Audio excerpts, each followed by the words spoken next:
This is the Lone Crater YouTube. We hope this video helps. You begin with the essentials. Pick laces that fit and set the shoe upright so the tongue sits flat. Insert both lace tips through the lowest eyelets, left to right, until ends match. This balances tension. Once done, pull each side snug, not tight, so the vamp lies smooth. Make sure the laces run straight up the rows at a slight inward angle. This prevents bunching. Now you're ready to carry the lacing pattern up. Keep equal tension as you proceed. Now you'll form the body of the lace.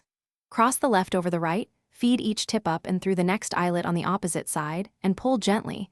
This creates a clean, staggered crisscross. Make sure each pass lies flat against the leather to avoid pressure points.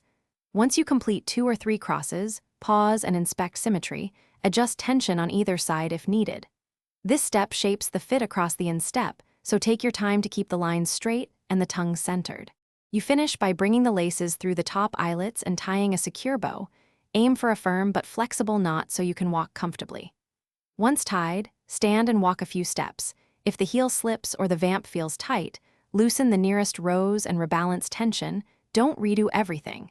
If you see twists or gaps, release the adjacent crosses, straighten the lace flat against the leather, and red-eye tin progressively from the bottom. This targeted adjustment fixes fit. Thanks for watching. Consider subscribing if we helped you.